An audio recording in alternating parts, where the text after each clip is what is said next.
ये group therapy का हिस्सा है, इसको ग्रुप थेरेपी भी कहा जाता है। अभी हम जो कर रहे हैं वो ग्रुप लेक्चर है, मैं समूह में बैठ के आपको बातें समझा रहा हूं, ये ग्रुप लेक्चर है। लेकिन जब समूह में बैठकर आप अपनी कहानी बताते हैं, लेकिन कहानी बताने का ढंग मैंने बताया, बिना लज्जा, बिना भय, बिना संकोच, बिना लीपापोती के और बिना दूसरों को दोष दिए अपनी सच्ची कहानी, अपनी बीती हुई सच्ची कहानी जब आप रखते हैं सबके सामने, उसको कहते हैं आत्मकथन। ये हुआ मौखिक आत्मकथन। अब इसको भूलने की संभावना है, तो हमारे पास एक बुकलेट होती है जिस पर लिखा होता है स्वाध्याय, यानी खुद का अध्ययन करना।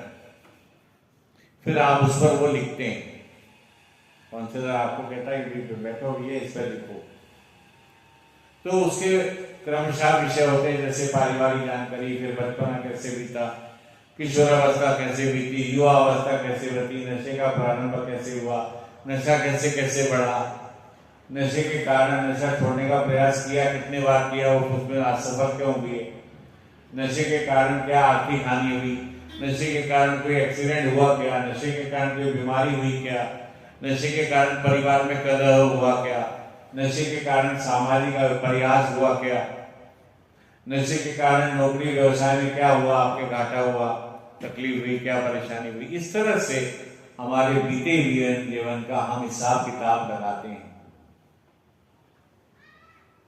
अगर आपने वो ढंग से किया, ईमानदारी के साथ किया, तो आपके मन में पश्चाताप के भाव पैदा होते हैं कि भैया मैं तो सही में वास्तव में गलत रास्ते से जा रहा।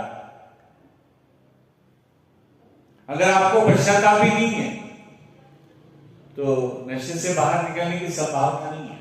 अगर आप उसका समर्थन कर रहे हैं, अगर उसको जस्टिफाई कर रहे हैं, यह भी एक डिनायल का प्रकार है, जस्टिफाइंग डिनायल। अरे आजकल कौन नहीं पीता, सब बड़े बड़े लोग भी पीते हैं, मैंने पी लिया तो ऐसी कौन सी जो है धरती फट गई, आसमान टूट गया।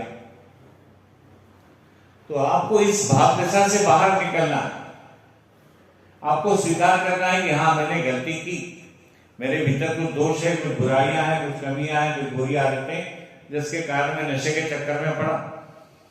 और फिर जो है ये इस तरह से घटनाएं घटेगी। जब पूरी ईमानदारी के साथ हम इन बातों को रखते हैं तो आपके मन में आत्म जागृति का भाव निर्माण होता है कि अरे मैंने गलत किया, पश्चाताप के भाव पैदा होते हैं और फिर आप